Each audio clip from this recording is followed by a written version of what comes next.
Conversation here that we're going to have today is around get ready for the unexpected. So, quick introduction from me. My name's Matthew Weetman. I've been in business continuity and IT managed services for about 20 odd years now. I'm working with a company called Epoq IT. We are a IT managed services provider, and we tend to specialise in IT managed services for regulated industries. So those tend to be businesses working in sectors whereby they have regulatory oversight. So they could be legal, they could be financial, they could be, many. And in a way, this applies to everybody with GDPR as it stands at the moment. So moving on to the first slide, where were we at the beginning of this time last year? And I've managed to skip a slide and I can't get back to it now. So where were we initially with the beginning of last year? So last year had thrown up many unexpected challenges by this point already. We were in year one before COVID, BC. Conversations about a bat-borne virus coming out of China hadn't even been considered yet. So we were really looking at the standard risks that we have to our businesses. So fairly standard stack. So fire, flood, extreme weather conditions, travel cancellations and flu were really the only things that we were worried about. Now, the first thing I want to do here is make a point. When we're in business continuity, we tend to talk in things about risk, impact, and mitigation. So our risks here were fire and flood, extreme weather conditions, travel cancellations and flu. If we move on to the beginning of January, then there were an entirely different set of conversations that are being had. And the slide here shows the kind of concerns, sorry, the lag here is absolutely terrible, the kind of concerns that small, medium businesses had in January 2020. This, I believe, came from Tech Radar, and it was the top 5 things that SMBs were talking about. The first one was no deal Brexit, or the lack of a negotiated agreement. That's something that's still pertinent now, unfortunately. The second thing that people were talking about were events that would stop us trading as businesses. Third thing was cybercrime. Fourth, increase in business rates. Fifth was the damage to business reputation. Now, when you look at this slide, I want you to start thinking in the concept of that risk, impact, mitigation kind of matrix. No deal Brexit is definitely a risk. An impact of no deal Brexit to some businesses would be an event to stop us trading. It could potentially also have an impact of an increase to business rates. It could potentially also have an impact to the business's reputation. The third item on there, again, is a risk. Cybercrime happening to your business. Impact to that is an event that would stop you trading. Impact to that, again, is a damage to your business reputation. If I phone you up on a Monday morning saying I need to buy 6 200-meter rolls of Cat6 network cable from my favourite IT supplier, and you say to me, terribly sorry, I can't take your order, then the first thing that I do is go to Google and I turn around and start talking to one of your competitors. So think of it in that format: risk, impact, your mitigation steps. That's your foundation for the beginnings of the business continuity plan. So what should be on your list in 2021 and how can you prepare? Well, unfortunately, I don't have a crystal ball, but if we go to the next slide here,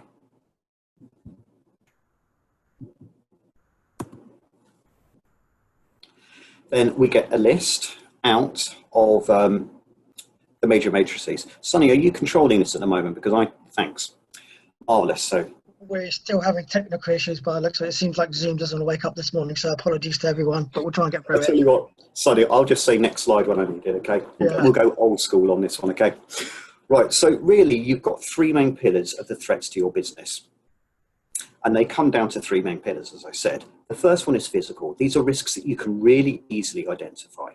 Fire, flood, utilities I'm going to come back to in a minute, weather, disease, the economy, and there's others, but that's a pretty good meta grouping for those sections.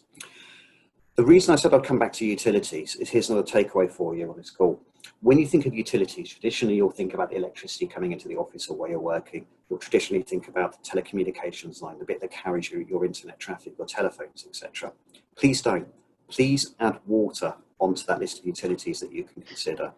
One of the most unusual business continuity invocations that I ever had to manage was a financial services call centre that lost water to their call centre. That meant that not only could they not make tea or coffee, which is pretty important, but they couldn't wash their hands or flush the toilets.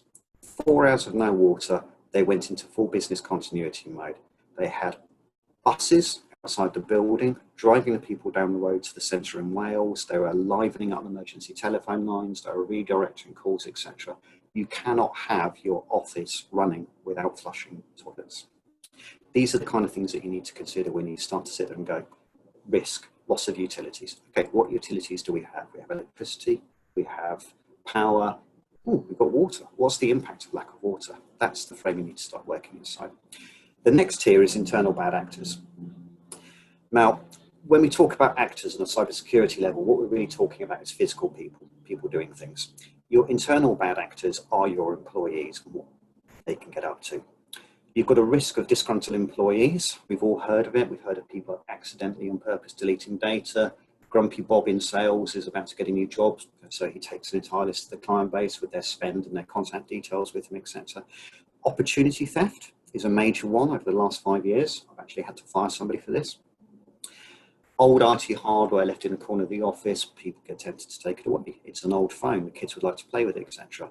That phone could have the FD's texts and emails on it going back 5 years. We simply haven't got around to moving them off. And then we have accidental actions. We've all seen this, accidentally deleting a file, accidentally moving something, overwriting something, etc. Those are all risks that you need to play in. Then we have our external bad actors. Hackers, theft, ransomware, and its somewhat more violent little brother, viruses, and email phishing. I think everybody knows about hackers and theft, ransomware, and viruses. Email phishing is one I'd like to drag out into the open here. At Epoq, we are seeing every day more and more email phishing attacks. It's hugely important that you educate your staff on how to recognize email phishing. To give you an example of how refined this has got now, we are beginning to see, and these are caught by Mimecast, which is a tool that we use for all of our clients. We are beginning to see emails that come in saying, please click on this NDA to enliven your activity with us, and they purport to come from existing business contacts. That click on the link on the NDA will take somebody to a third-party sharing site. The third-party sharing site will contain something to make them click across to a compromised web service. The compromised web service will pretend that it needs Office 365 logon, and at that point, the bad actor has got access to your 365 account. 2 ways to counter this. The first one, get some anti-phishing software, Mimecast, Microsoft's Advanced Threat Protection, or another advanced threat protection suite. Educate your staff, and if anybody's interested after this, I've got some links that I can share to free quizzes that you can send out to your staff, and it'll guide them through how to recognise that kind of phishing approach. What are the outputs of this? Loss of productivity and disruption to work. That's bottom line cost. You're paying people for stuff that they can't do. You're unable to take orders. You're unable to send out your staff to do jobs, etc. Loss of your key clients. I mentioned this earlier on. If I can't transact with a business on Monday morning when I need some network cables to buy, then I go to somebody else. That person is your competitor. They've now got their foot in the door with my business. Regulation, again, there's regulation that applies to everybody. It doesn't matter if you're not one of our pharma clients, if you're not one of our legal clients, if you're not one of our financial services clients. If you do something bad enough, the Information Commissioner's Office will come after you.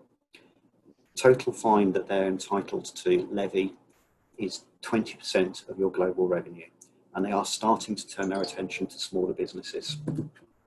Included in that case I can give you is retail pharmacies. There was a retail pharmacy that was found to have exposed past prescription data. They were prosecuted and they went out of business.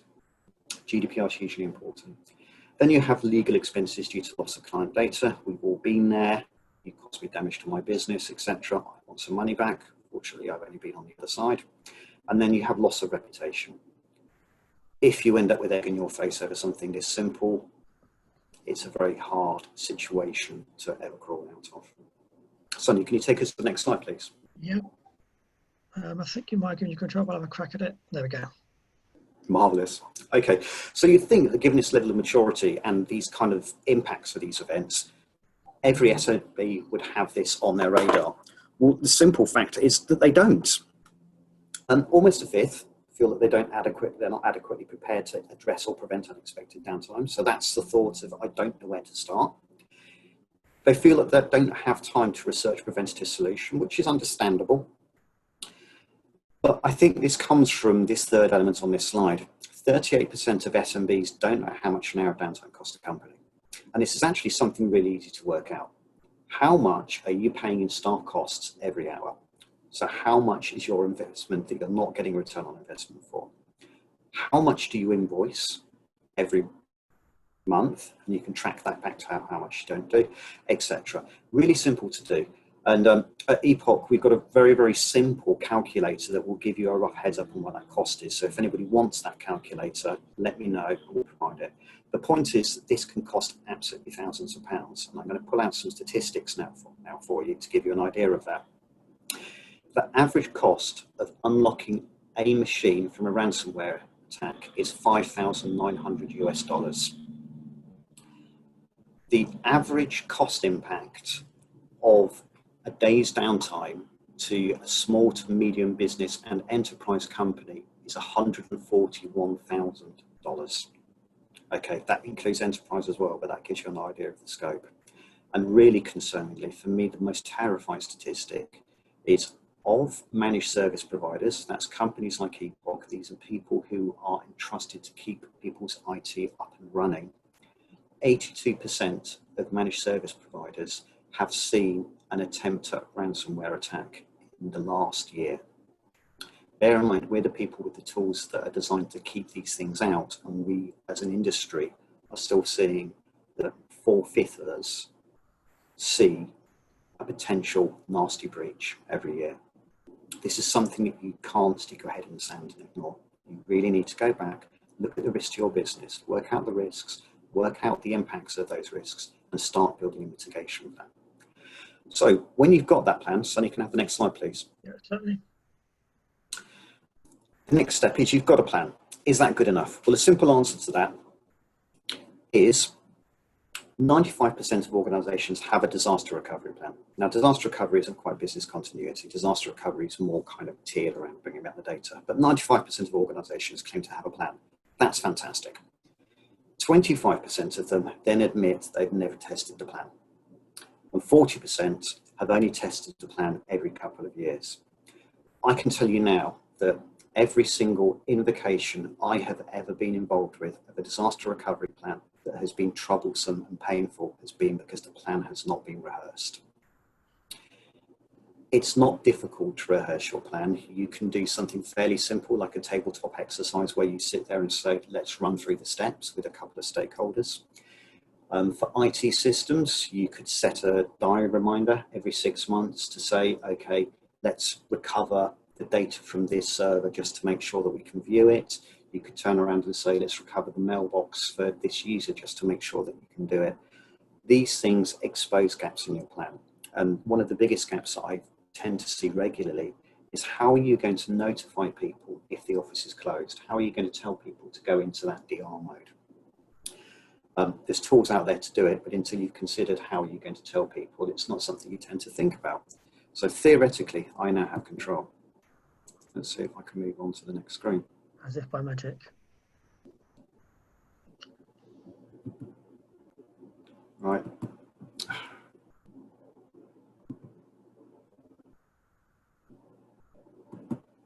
Hey. So there we go. We're getting there. Before we move on, Matt, sorry, can I just ask a question? You talk about sort of disasters. In your sort of experience and your sort of years of working within IT, what are the sort of main disasters that you've seen? Well, interestingly, the thing that people plan for tend to be the big ones. And it's not the big ones that catch people. It's inevitably power outages. A big one is denial of access to your office is a major one.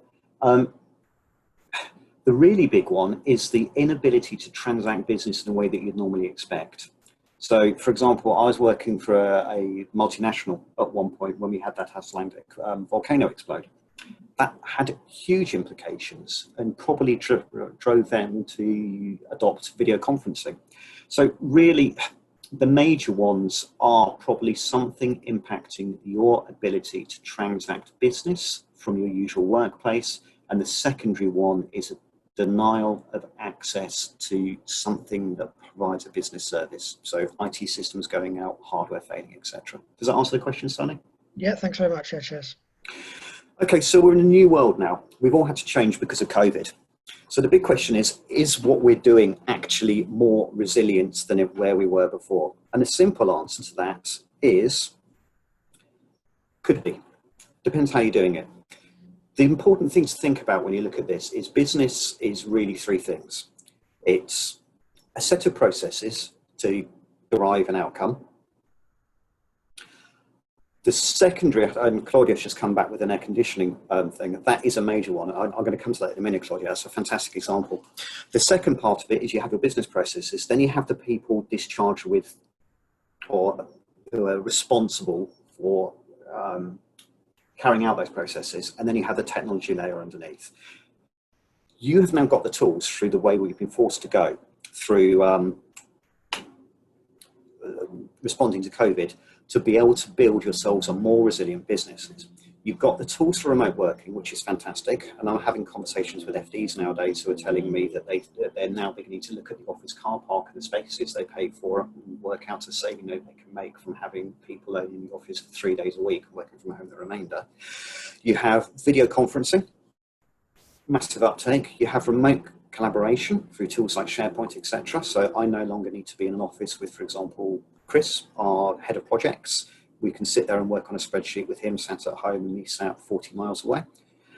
And then all of these combine together to give you human management of remote resources and remote devices. So you have the tools. It's really up to you whether you're going to take that to the next level and start building your business to be more resilient, more agile, and give you a better return on the investment you've made in the software and your people. So presumably that's going to cost a fortune. Well, the answer to that is no, it's not going to cost you much whatsoever. Technology-wise, you probably are all using Microsoft 365 because Microsoft has spent the last 3 years driving us all to take that as a model rather than buying licenses outright. The value adds inside Microsoft 365 are the things that give you the tools to be able to do this kind of digital transformation piece. Doing that transformation gives you an immediate return on man-hours and materials costs. Potentially, if you move to SharePoint and move your data to SharePoint, you don't have to pay support on the server in the corner of the office. You're not paying for the hardware warranty anymore. You're not paying for the power on it anymore because people aren't dialing into the office nowadays. We don't really need that VPN box that we have to pay maintenance for and somebody to support into the office. Everything is on a platter in tools provided by Microsoft as part of 365. And the really interesting part of all of this is when you start to make these steps of looking at how you're going to align your people, your processes, and the technology that facilitates them, you will achieve a level of digital maturity. And that digital maturity will give you better financial performance. And there's study after study that will bear that fact out for you. So one thing that you want to do as part of this is start to review the resilience that this is going to give you. Moving away from having on-prem IT is going to give you the ability to move away from traditional backups, move away from hardware support. You do need to step in though and look at what you're doing and realize that your business continuity plan is going to have to change to reflect the new business. Matt, you talked about in the previous slide sort of Office 365 or Microsoft 365 and obviously sort of migrating to SharePoint, obviously the costs involved.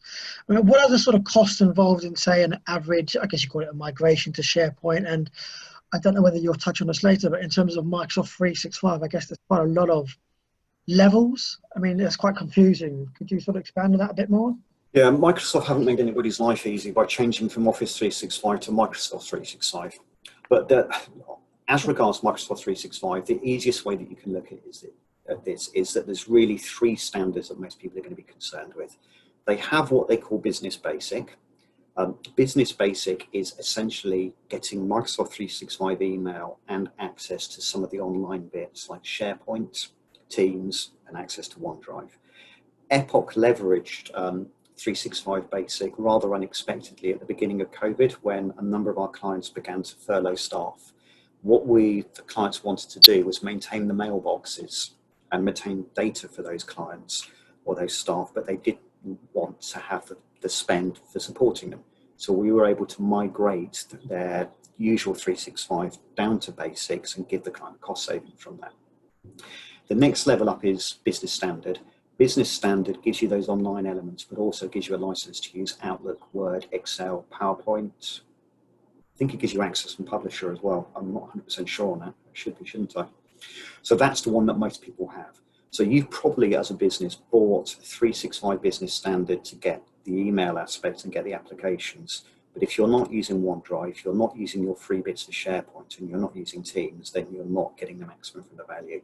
Then there's a step above that, which is Business Premium. Business Premium brings in the ability to do something that we call mobile device management using Intune. So that's when you can start to control the mobile phone and desktops. The really useful part of Intune is if you do have data on phones, as everybody does nowadays, Intune gives you the ability, if that phone's lost, to remotely lock it, etc. And there's also elements on the information protection that come in there. That's the base 3 levels of premium. There's other levels of 365. There's other levels that come in by the E3 and E5 editions, but they tend to be very, very targeted. They're things like specific email threat protection, specific information protection, and protecting Active Directory. So they're the kind of things that if you need them, then somebody will tell you that you need them. And as regards to migrating to 365, to SharePoint, sorry, Sonny. You've got the access to migrate to SharePoint already because you're paying for it in your 365 standard. You can either self-move yourselves there, or you can bring in a company like Epoq to give you a really robust, clever, well-thought-out solution that maps onto your business needs. And cost-wise on that, I think we've done them from as cheap as about £3,500, and that's including user adoption training at the end of it. So it's not an expensive cost. When you think about £3,500, you probably save that on the hardware support on the old server over 2 years. Does that answer the question? Yes, thanks very much. Yeah. Okay, so we talked about the digital migration piece and what you can do to give yourself a more resilient business. Another step that you can do, and this is something that's hugely underrated at the moment, is the Cyber Essentials certification. Cyber Essentials is a government initiative to help businesses, in particular small to medium business, small to medium enterprise, find a more mature approach to cyber security. It's not complicated, really. It's almost a self-certification questionnaire that you go through. There's a number of questions on it. For example, do you have antivirus? Do you update it? Do you have a cyber security policy that's updated to all your clients? Do you give your your users training on cyber security, etc.? You complete that and you get a certificate. And the certificate is fantastic. You can use it on your website to say that you're better than the next person. You can use it on your quotes. You use it on your tenders.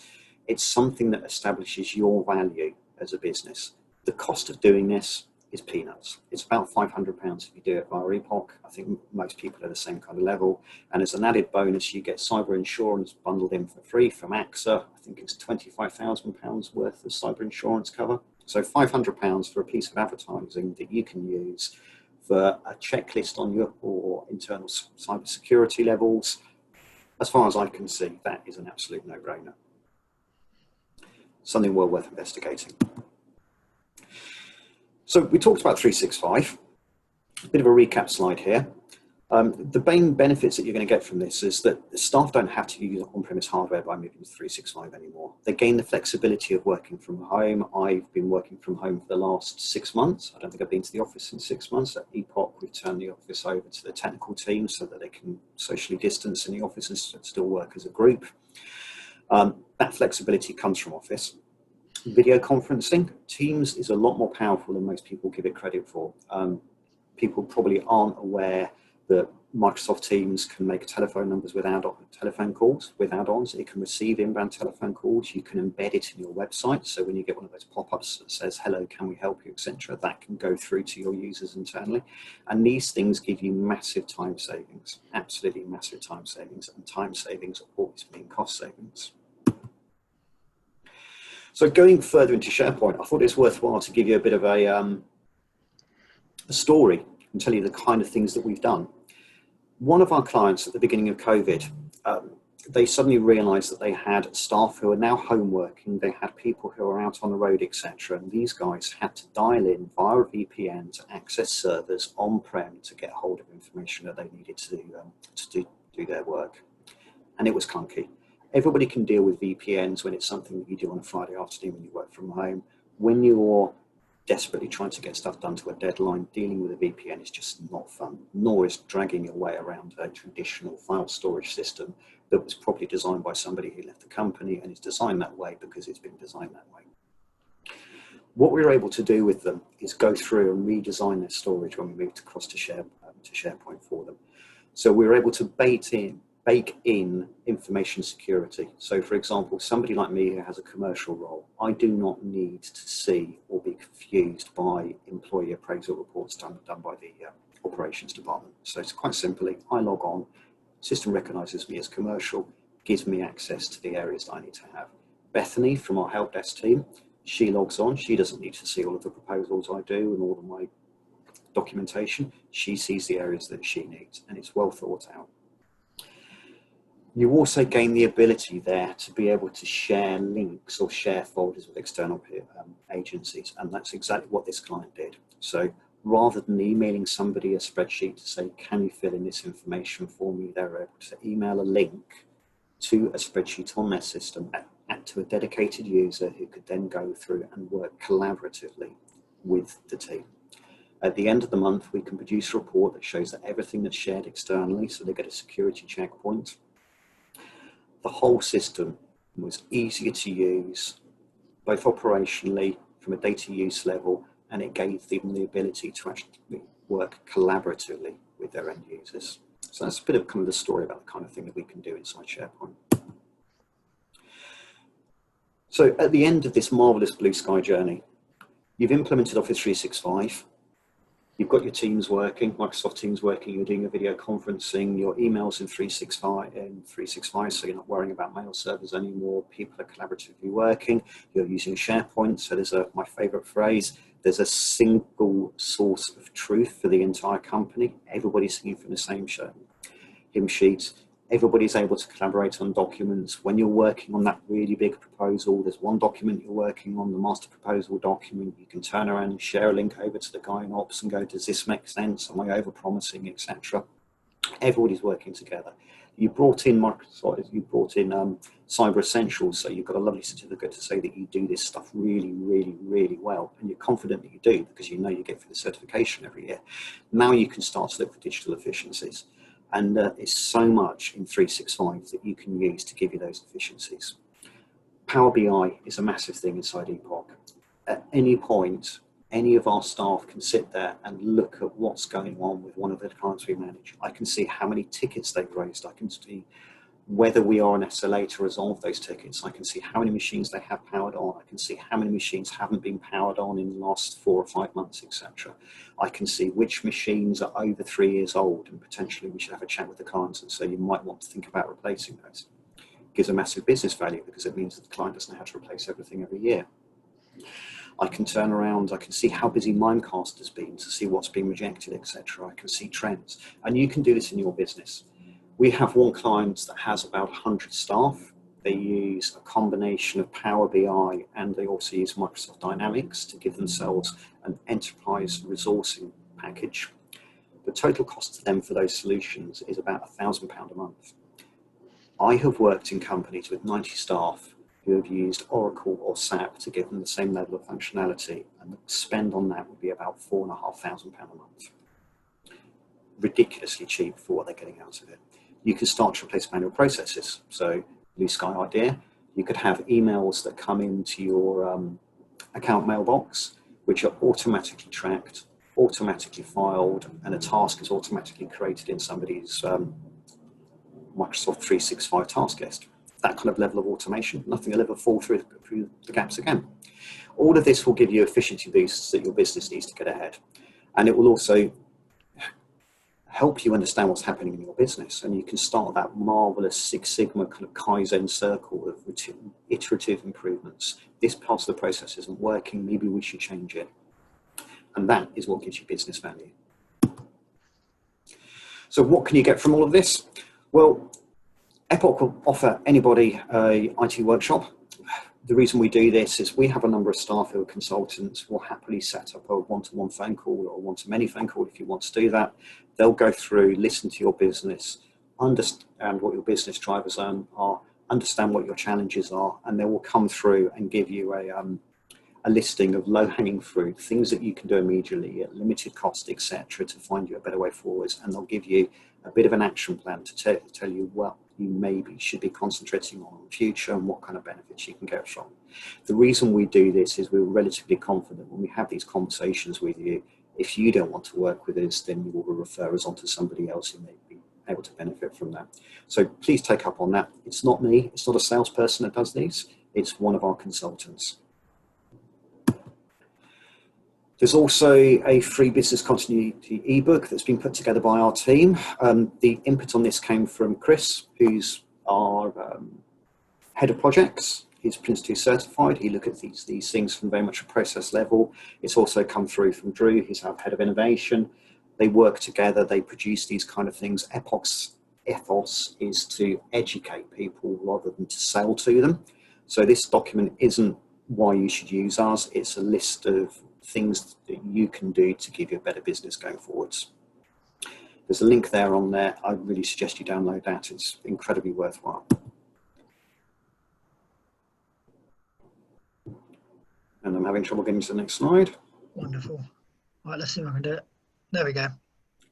And then the final resource, of course, is me. I'm really happy to talk to anybody on any of the topics here or other topics. There's my contact number. My phone is always on. My email address. Note that the Weetman is spelled W-E-E-T-M-A-N, not wheat and the other way. It's wheat as in Weetabix. More than happy to have a conversation with anybody about anything that we raised here or anything going forwards. And I think that's me, Sonny. Wonderful. Thank you very much for that, Matt. Much appreciated. Again, apologies for the technical issues at the start. It wouldn't be a webinar if there wasn't any technical issues during this wonderful pandemic. If you do have any questions, please feel free to ask them in the chat. If not, Matt, I do have a couple of questions that sort of came to mind during the presentation. Obviously, given the sort of current situation, the pandemic, with sort of COVID, now businesses are getting back together, starting to rebuild, renew their businesses, and sort of try and get things off the ground. I guess what are the sort of main lessons can businesses learn from the current situation in terms of COVID? And perhaps as a follow-on, is it too late to build some sort of response approach? We'll turn my camera on for that. Absolutely. One of the most interesting things, so I'm a member of something called the Business Continuity Institute, and it's a body of people who work in business continuity. That's not just data continuity, it's businesses as a whole. One of the most fascinating things that came out of that in a report they did midsummer, so this is when we were still potentially in lockdown, this really interested me, was of organisations that had a business continuity plan that specifically included a vector for pandemic. I'm not going to talk about whether it's going to be a pandemic or not because I'll go for hours on that. Of the businesses who had a pandemic specific approach, 47% of those businesses reported a favourable outcome from invoking their business continuity plans. Of the businesses that had a business continuity plan that didn't have a specific pandemic branch, 37% of those reported a favourable outcome. With the businesses who didn't have a business continuity plan, 15%. What that showed for me was that investing the time in looking at what can go wrong with your business, how you future-proof it, and how you're going to respond to an event when it happens is better than not having a plan at all. And a really big example on that was, do you remember at the beginning when we talked about the risks of fire and flood? And one of the outputs was lack of access to the place that you normally do business from. Well, what happened at the beginning of COVID? Exactly that situation. Do you remember when we talked about travel disruption, I think it was classed at, and the way that may impact your supply chain? Well, guess what COVID did? It impacted our supply chain. The inability to transact business face-to-face that would have come from travel disruption, well, guess what? That's exactly what COVID brought to us. So in doing the exercise of isolating what your risks are, you will work out what the impacts of those are. And those impacts will be relevant to many more risks than the ones you originally came from. So the simple answer is no, it's never too late to build out a business continuity plan, because you will gain a benefit from it. And I've forgotten what your second question was, sorry. More, I guess, sort of lessons, really. You know, I guess, you know, is it too late? And I guess what are the sort of lessons to learn from the current situation? Lessons to learn from the current situation. Have a plan, rehearse the plan. I can't honestly say it enough. Have a plan, rehearse the plan. If you have a major business outage in some way or something that impacts your business, the plan and the day and a half of effort that you put into it the first time round, and the half a day a year that you put into just making sure it's sane, and the half a day that your tech guy puts into doing those recoveries, that can be the difference between your business surviving and your business failing.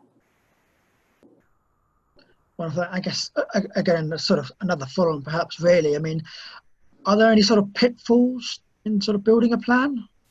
Is there something, nothing to be aware of that might go horribly wrong? No, just the exercise of looking at it. You know, it's a bit like years and years ago, my dad used to be a project manager. He was a project manager on the Polaris project. And he kind of kind of ingrained in me this basic thing that when you don't know what to do, sit down with a piece of paper, and on one side write pros and on one side write cons, and it will crystallize what you need to do in your mind. And the exercise of building a business continuity plan out will do exactly the same thing. It will force you to address what could go wrong in a business and where potentially things could go wrong in the future. It's absolutely something that you have to, as an organization, consider. Even 6 hours spent at the end of a board meeting will give you better results than not doing it at all. Brilliant, wonderful, thank you. Again, any more questions? If not, we'll slowly wrap up this webinar. Thank you again to Matt, very much appreciated.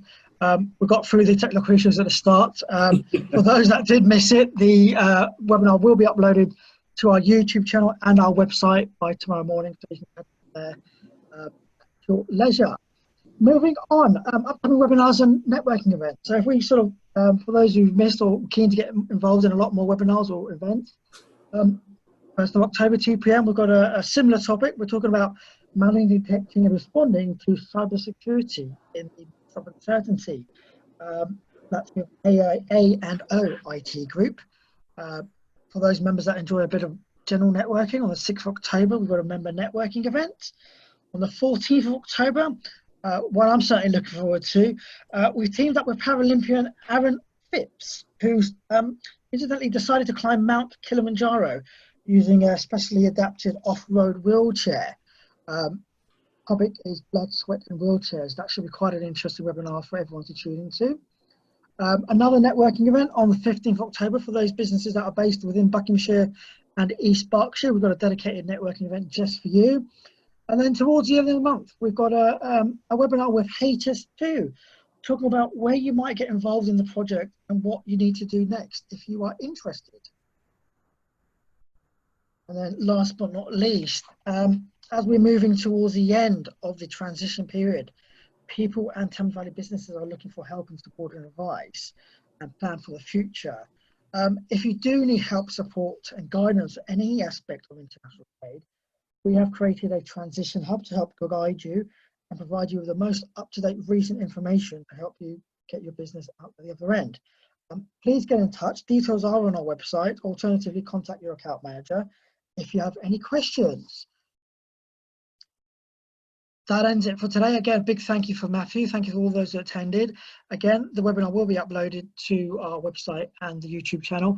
And hopefully I look forward to seeing many of you on our next webinar. Have a good day. Thank you very much.